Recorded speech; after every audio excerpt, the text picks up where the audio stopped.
கிறிஸ்துவுக்குள் பிரியமானவர்களே, அப்போஸ்தலர் 22ஆம் அதிகாரத்தின் தியான பகுதிக்காக உங்களை அன்புடன் அழைக்கிறேன்.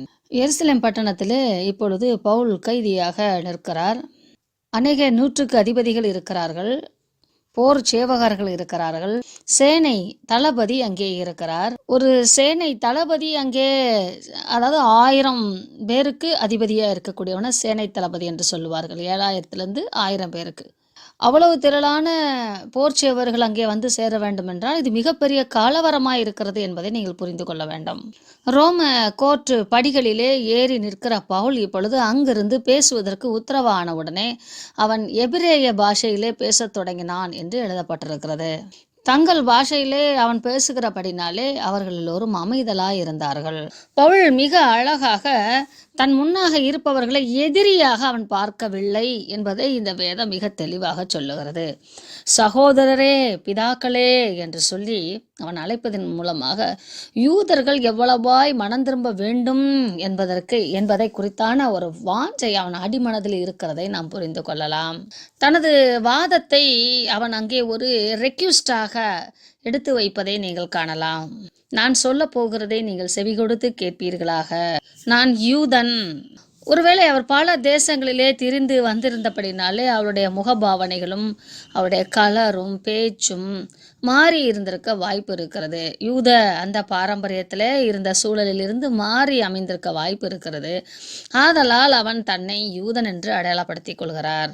சிசிலியா நாட்டு தர்சு பட்டணம் என்பது ரோம ஆட்சி காலத்தில் மிக முக்கிய பட்டணமாக கருதப்பட்டது. இது ஒரு கமர்ஷியல் சென்டராக, முக்கிய தளமாக அமைந்தது. வியாபார நோக்கோடு இருக்கக்கூடிய முக்கிய தளமாக அமைந்தது. இங்கே அநேக கல்லூரிகள், மிகப்பெரிய லைப்ரரி, கிராஸ் ரோட்ஸ் வசதிகள் எல்லாம் உடையதாக இருக்கிறது. அதாவது பல பட்டணங்களை இணைக்கக்கூடிய ஒரு முக்கிய பட்டணமாக இது அமைகிறது. இந்த மிகப்பெரிய வளர்ச்சி பெற்ற இந்த பட்டணத்தில் பிறந்து வளர்ந்தவன் தான் நான் என்று பவுல் தன்னை அங்கே முன்னிறுத்துகிறார். யூதர்களிலே எந்த அளவுக்கும் நான் குறைவானவன் அல்ல, யூத மார்க்கத்திலும் நான் உயர்ந்த குலத்திலே, உயர்ந்த குடும்பத்திலே பிறந்து வளர்ந்தவன் நான் என்பதை அங்கே வைப்பது போல வைக்கிறார். 3 மிகப்பெரிய முக்கிய குற்றச்சாட்டு பவுலின் மேல் வைக்கப்பட்டிருந்தது. ஒன்று, யூதர்கள் அல்லாதவர்களை பயன்படுத்துகிறான், யூத மார்க்கத்தை குலைத்து போடுகிறான், இந்த எருசலேமுக்கு விரோதமாக, இந்த பரிசுத்த ஸ்தலத்துக்கு விரோதமாக பேசுகிறான், நியாயப்பிரமாணத்திற்கு விரோதமாக பேசுகிறான். நியாயப்பிரமாணம், யூத மார்க்கம், அந்நியரை சேர்த்து கொள்ளுதல், யூத மார்க்கத்தை உடைத்தல், அது ஒரு பாயிண்ட். இந்த ஆலயத்திற்கு, பரிசுத்த நகரத்துக்கு விரோதமாக பேசுதல், நியாயப்பிரமாணத்தை அவமாக்குதல். ஆதலால் அந்த 3க்கும் கவுண்டராக அவர் பதில் சொல்வதனாலே அந்த கோணத்திலே அவர் பதில் சொல்லுவதை நீங்கள் பார்க்கலாம். நான் ஒரு உயர்ந்த குலத்திலே பிறந்தவன் மாத்திரமல்ல, இந்த நகரத்திலே கமாலியாலின் பாதத்திலே நான் வளர்க்கப்பட்டேன், வேத பிரமாணத்தை திட்டமாய் போதிக்கப்பட்டேன் என்று அங்கே எடுத்துரைக்கிறார். கமாலியல் என்பவர் ஹை பிரீஸ்டாக இருந்திருக்க வேண்டும். அவருடைய பதவி காலம், ரோமர்கள் சில குறிப்பிட்ட காலம் வரைக்கும் தான் பதவியில வைத்திருப்பார்கள். வேற ஹை பிரீஸ்டை, அந்த பிரதான ஆசாரிகளை நியமித்து விடுவார்கள்.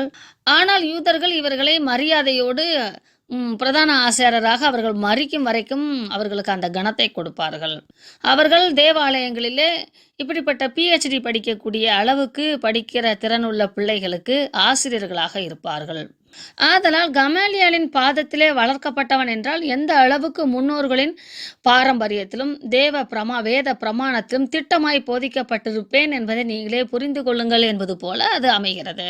அதே மாத்திரமல்ல, நான் இந்த மார்க்கத்தாரை, கிறிஸ்துவை பின்பற்றுகிற மார்க்கத்தாரை, புருஷனாகிலும் ஸ்திரீயாகிலும் யாராயிருந்தாலும் கட்டி அவர்களை சிறைச்சாலையில் ஒப்புவித்து மரண பரிந்தியம் துன்பப்படுத்தினேன் என்றால் டார்ச்சர் பண்ணி கொலை செய்தேன் என்று சொல்லுகிறார். இவைகளெல்லாம் நான் சொல்லவில்லை. நான் இதையெல்லாம் செய்வதற்கு அனுமதி கொடுத்தவர்கள் அந்தந்த காலங்களிலே வாழ்ந்த பிரதான ஆசாரியர்களும் மூப்பர்களும் தான். சனகரின் சங்கம் எனக்கு இந்த அனுமதிகளை எல்லாம் தந்தது. அப்படியே நான் நிருபங்களை வாங்கி கொண்டு தமஸ்குவுக்கும் சென்றேன். அங்கிருக்கிற இந்த சகோதரர்களை, இந்த கிறிஸ்துவை ஏற்றுக்கொண்ட சகோதரர்களை நான் கொலை செய்யும்படி சென்றேன் என்று தன் வாழ்விலே நடந்த கிறிஸ்துவோடு நடந்த அந்த சந்திப்பு என்கவுண்டரை குறித்து அங்கே விளக்கப்படுத்துகிறார். அவர் ஒரு பேரொளியை காண்கிறார். அந்த பேரொளி மத்தியான வேளையிலே சடிதியாய் வானத்திலிருந்து தோன்றியது என்று சொல்லுகிறார். மத்தியான வேளையே என்பதே ஒரு பேரொளிதான். நம்ம சூரியனை பார்க்க முடியாது. அதைவிட பிரகாசமான ஒரு ஒளியை அவன் பார்க்கிறான். அதாவது சூரியனை காட்டிலும் பிரகாசமான ஒரு ஒளியை அவன் பார்க்கிறான் என்று தான் சந்தித்த அந்த அனுபவத்தை பகிர்ந்து கொள்கிறார்.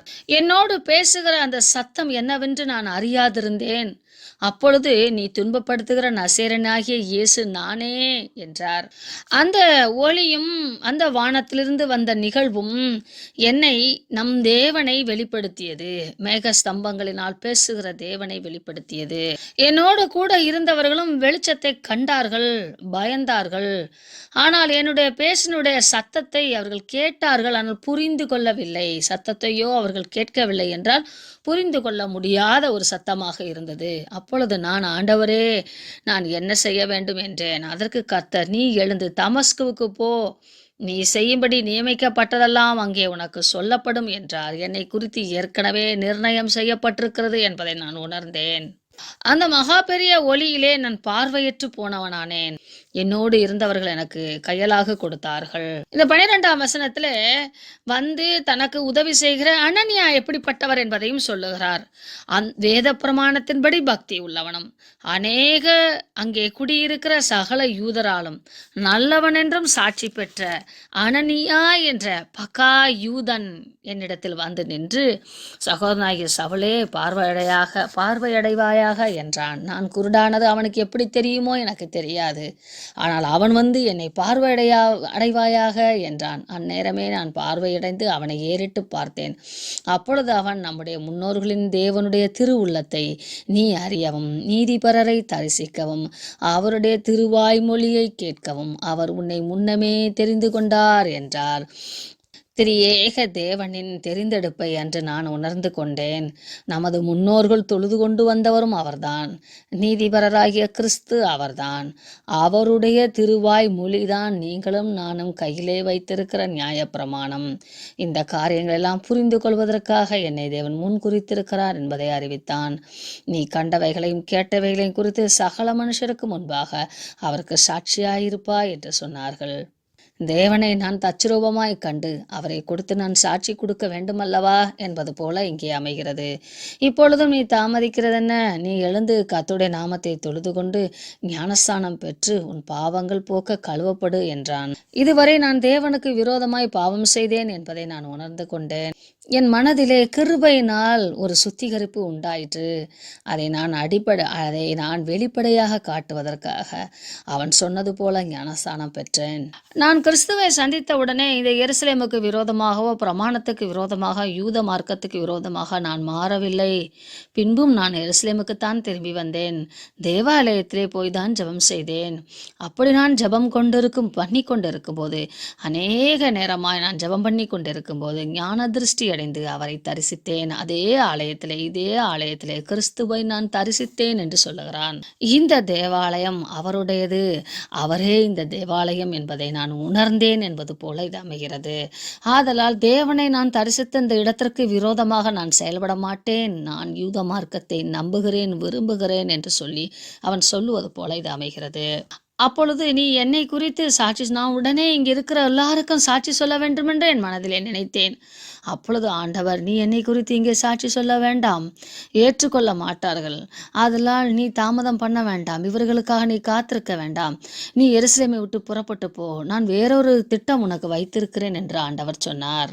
அப்பொழுது நான் ஒவ்வொரு பட்டணங்கள் தோறும் எல்லோரும் என்னை அறிவார்களே, நான் இந்த மார்க்கத்தை சேர்ந்தவர்கள் எல்லாரையும் சிறையிலே வைத்து அடித்து கொலை செய்ததெல்லாம் அறிவார்களே. நான் ஸ்தேவானுடைய இரத்தப்பழி சிந்தப்படும் போதும் கூட அங்கே நான் அருகிலே நின்று கொண்டிருந்து எனது சம்மதத்தை தெரிவித்தேன் அல்லவா? இவர்கள்தோ இதை எல்லாவற்றையும் அறிந்திருக்கிறார்களே, நான் தூரம் போனாலும் எப்படி பாதுகாக்கப்படுவேன் என்றேன். அதற்கு, நீ போ, நான் உன்னை தூரமாய் புறஜாதியரிடத்தில் அனுப்புவேன் என்று சொன்னார். யூதர்களுக்கு மத்தியிலே அல்ல, புறஜாதிகளுக்கு மத்தியிலே உன்னை அனுப்புவேன் என்று சொன்னார். யூதர்களின் பாரம்பரியத்திலே ஒரு மனிதன் ஒரு தூதனையோ ஒரு தரிசனத்தையோ கண்டிருந்தால் அவனுக்கு விரோதமாக பேச மாட்டார்கள். இது அவர்களுடைய நம்பிக்கை. ஆதலால் பவுல் தான் கண்ட தரிசனத்தையும் அதனுடைய விளக்க உரைகளையும் அதை குறித்தான சம்பவங்களையும் தொடர்ந்து தேவன் தனக்கு தரிசனம் தந்ததையும் இங்கே விலாவரியாக எடுத்து கூறுகிறார். புறஜாதி மக்களிடத்தில் கிறிஸ்து தேவன் என்னை அனுப்பினார் என்று சொன்ன வார்த்தையை கேட்டபோது அவளுக்கு மிகவும் கோபமாய் வந்தது.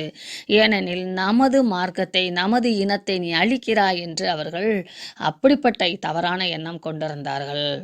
கோபத்தின் உச்ச நிலைதான் அவர்கள் கூக்குரலிட்டு தங்கள் மேல் வஸ்திரங்கள் எல்லாம் எரிந்துவிட்டு ஆகாயத்திலே புழுதியை தூற்றி கொண்டிருக்கையில் இந்த கூட்டத்தை நீங்கள் கணக்கிட்டு பார்க்கும்போது அனைத்து நபர்களும் ஆண்களாக இருந்திருக்கிறார்கள். ஆதலால் பவுல் ஆரம்பிக்கும் போதே சகோதரரே பிதாக்களே என்றுதான் ஆரம்பிக்கிறான். கிட்டத்தட்ட 40 வயதுக்கு அதிகமான ஆண்கள் அங்கே கூடியிருந்து மிகப்பெரிய கலவரமாய் உண்டாகிறது. அப்பொழுது சேனாதிபதி அவனை கோட்டைக்குள்ளே கொண்டு வரும்படி கட்டளையிட்டு, ஏன் இந்த யூதர்கள் இதுவரைக்கும் அமைதியாய் கேட்டுக்கொண்டிருந்தவர்கள் திடீரென இந்த மிகப்பெரிய கலவரமாய் செய்கிறார்கள், அதனுடைய காரணம்தான் என்ன என்று புரியாமல் தவித்தவனாய் அதை குறித்து அறியும்படிக்கு அவர்களை சாந்தப்படுத்துவதற்காக பவுலை சவுக்கால் கட்டி அடித்து விசாரிக்க சொன்னான். ரோமர்களை சவுக்கால் கட்டி அந்த முள்வாங்கி குச்சிகளால் அடித்து விசாரிக்க மாட்டார்கள். குற்றம் சாட்டப்பட்டவர்கள் தங்கள் செய்த குற்றத்தை ஒப்புக்கொள்ளத்தக்கதாக அவர்களை இப்படி துன்புறுத்தி அடித்து அந்த வேதனையிலே அவர்கள் உண்மையை சொல்லத்தக்கதான விசாரிப்பு நடக்கும். இப்பொழுதும் இது உண்டு. ஆனால் கண்ணியமான கனமான உயர்ந்த பதவியிலே இருப்பவர்களை அப்படி கொடுமைப்படுத்தி விசாரிக்க மாட்டார்கள். அதை போலத்தான் ரோமர்களுடைய ஆட்சி காலத்திலும் ரோமன் சிட்டிசன்ஷிப்பை பெற்றுக்கொண்டவர்களை இப்படி துன்புறுத்தி விசாரிக்க கூடாது. இதை அறிந்த பவுலை இப்படி முள்வாங்கி சவுக்கால் அடிக்க அவர்கள் அழுத்தி கட்டும்போது, இறுக்கி அவன் கைகளையும் கால்களையும் கட்டும்போது பவுல் தன்னை கட்டி கொண்டிருக்கிற 100க்கு அதிபதியை நோக்கி, ரோமனும் நியாயம் விசாரிக்கப்படாதவனுமா இருக்கிற மனுஷனை அடிக்கிறது உனக்கு நியாயமா என்றான். ஒவ்வொரு 100க்கு அதிபதிகளும் ஒவ்வொரு பொறுப்பு இருக்கும். சிலுவையை சுமத்தி கொண்டு போக, சிலுவையில் அறைவதற்கென்று ஒரு டீம், மறித்து விட்டாரா என்று பார்க்கறதற்கு ஒரு டீம், காவல் கட்டுப்பாட்டுகளை வைத்திருக்கிற டீம் என்று சொல்லி டீமா அந்த டீம் இருப்பார்கள். இப்படிதான் அந்த சேனை நின்று கொண்டிருக்கிறது. அந்த ஒவ்வொரு சேனையும் ஒவ்வொரு செயல்களை செய்து கொண்டிருக்கிறது. அவனை தூக்கி கொண்டு போவது ஒரு சேனை, அவனுக்கு பாதுகாப்பு கொடுப்பது ஒரு சேனை, அவன் அந்த நியாய விசாரிப்பு காரியங்களிலும் மற்ற 2 பார்ட்டியும் ஒன்றோடு ஒன்று மோதி விடாதபடிக்கு பாதுகாப்பு கொடுக்கக்கூடிய சேனை என்றெல்லாம் நின்று கொண்டிருக்கிறது. இப்போ இது அடிக்கிறதுக்கென்றே நியமிக்கப்பட்டிருக்கிற சேனை தளபதி, அந்த சேனையுடைய 100க்கு அதிபதி இடத்திலே பவுல் பேசுகிறான். இதை கேட்ட 100க்கு அதிபதி சேனாதிபதியிடம் ஓடி போய் அவன் ரோமன் என்று சொல்லுகிறான் என்று சொல்லி தகவலை தெரிவிக்கிறான். சேனாதிபதி உடனே பயந்து ஓடி வந்து, நீ ரோமனா என்று கேட்கிறார். அவர் ஆம், நீ சொல்லுகிறபடிதான் என்று சொல்லுகிறான். சேனாதிபதி, இதை நான் ரொம்ப காசு கொடுத்து வாங்கினேன், என்னுடைய எல்லா சொத்து பத்தும் கொடுத்து நான் வாங்கி இருக்கிறேன் என்று சொல்லும்போது, இதற்கு நான் ஸ்லாக்கியத்திற்கு உரியவனாக பிறந்தேன் என்று பவுல் சொல்லுகிறார். அதாவது தலைமுறையாக கிட்டத்தட்ட 3 தலைமுறையினராக இவர்கள் ரோம அந்த பிரஜா உரிமையை பெற்றிருந்தார்கள். ஆதலால் இவர்கள் ரோம அரசாங்கத்தால் கனப்படுத்தப்பட்ட குடும்ப வம்சத்தினர்கள் என்பதை நாம் புரிந்து கொள்ள வேண்டும். ஆதலால் அவனை அடித்து விசாரிக்காதபடிக்கு விட்டுவிட்டார்கள். சேனை அதிபதி அவன் ரோமன் என்று அறிந்தபடினாலே அவனை கட்டுவித்ததற்காக பயந்தான். ரோம பிரஜாபதியாய் இருக்கிறவர்களை அவமானப்படுத்தக்கூடாது, பப்ளிக் இன்சல்ட் பண்ணக்கூடாது என்பது அவருடைய சட்டம். அதை ஹியூமிலியேஷனாக நினைப்பார்கள். தரக்குறைவாய் அவர்களை கனவீனப்படுத்தியதாக நினைப்பார்கள். பவுலின் மேல் சொல்ல சாட்டப்பட்டிருக்கிற இந்த குற்றத்தின் விவரம்தான் என்ன என்று புரியாமல் சேனாதிபதி தவித்தபடினாலே நாளிலே அவனை கட்டி அறையிலே அடைத்து வைத்திருக்கிறான். அதன் பின்பு மறுநாளிலே அவனுடைய கட்டுகளை அவிழ்த்து பிரதான ஆசாரியரும் ஆலோசனை சங்கத்தாரையும் கூடி வரும்படி, அதாவது சனகரின் சங்கம் கூடி வரும்படி அனுமதி கொடுக்கிறான். ஏனெனில் அன்று முழுவதும் கலவரம் இருந்தபடினாலே பவுலை பாதுகாக்கும் வண்ணமாக அப்படி வைத்திருந்தான். மறுநாளிலே சங்கம் கூடி வருவதற்கு அனுமதி கொடுத்து அந்த சங்கம் கூடி வருகிறது. அந்த சங்கத்திலே இவன் ஆற்றுவதற்காக, தனக்காக பேசுவதற்காக அவனுக்கு பக்கபலமாக இந்த சேனாதிபதி பவுலை கொண்டு நிறுத்தினான். இங்கேயும் பவுல் மிக தைரியமாக சனகரின் சங்கத்தின் முன்பாகவும் பேசுவதை நீங்கள் 23ஆம் அதிகாரத்திலே வாசிக்கலாம். இந்த கலவரங்களை நம்மளால் இமேஜின் கூட பண்ணி பார்க்க முடியாது. அப்படிப்பட்ட மிகப்பெரிய கலவரத்துக்கு மத்தியிலே பவுல் ஞானமாக ஒரு காயை நகற்றுவது போல, செஸ் போர்டில் ஒரு காயை நகற்றுவது போல அழகாக தன்னுடைய ஒவ்வொரு சொற்களை மிக கவனமாக கையாண்டு, கிறிஸ்துவே தேவன், அவரே இந்த தேவாலயம் அவருக்குரியது, கிறிஸ்துவுக்குரியது என்பதை மிக ஆழமாக எடுத்து வைப்பதை நீங்கள் பார்க்கலாம். யூதர்கள் அல்லாத மற்ற அனைத்து ஜாதியின மக்களும் தாங்கள் வணங்கி வருகிற தேவனை விட்டு விலக வேண்டிய கட்டாயம் இருக்கிறது. ஏனெனில் தேவன் யூத மார்க்கத்தின் வழியாக தம்மை வெளிப்படுத்தினபடினாலும், விக்கிரக ஆராதனை அவரிடத்தில் இல்லாதிருந்தபடினாலும், நியாயப்பிரமாணம் தேவ கட்டளையும் தேவ அன்பும் அவருடைய பிரமாணத்தின் மூலமாக வெளிப்படுத்தப்பட்டிருந்தபடினாலும், பரிசுத்த வாழ்வை மனிதன் எப்படி வாழ வேண்டும் என்று போதிக்கப்பட்டிருந்தபடினாலும், பலிகள் செலுத்தப்பட்டு பாவ நிவர்த்தி செய்யப்படுவதற்கான முன் அடையாளங்கள் அவர்களுக்கு கொடுக்கப்பட்டிருந்தபடினாலும், அவர்கள் தேவனை வணங்கும் ஒரு மாதிரியாகத்தான் வாழ்ந்திருக்கிறார்கள். ஆதலால் யூதர்கள் கிறிஸ்துவை ஏற்றுக்கொள்ளும் போது அவர்களுடைய பாரம்பரியத்திற்கு உட்பட்ட காரியங்களிலே கிறிஸ்துவை அவர்கள் ஆராதிக்க முடியும். அவர்களுடைய தேவ ஆலயத்திலே கிறிஸ்துவை அவர்களால் ஆராதிக்க முடியும். அவர்களுக்குள்ளாக பாரம்பரிய மாற்றங்கள் தேவையில்லை, கலாச்சார மாற்றங்கள் தேவையில்லை. ஆனால் புறஜாதிகளாகிய நாமோ நம்முடைய கலாச்சாரமும் ஆராதனை முறைகளும் வேறுபட்டபடினாலும், ஆராதிக்கிற வஸ்து வேறுபட்டபடினாலும், நாம் அந்த கலாச்சாரங்களை முற்றிலுமாக ஒழித்துவிட்டு கிறிஸ்தவ கலாச்சாரத்துக்குள் வர வேண்டும்.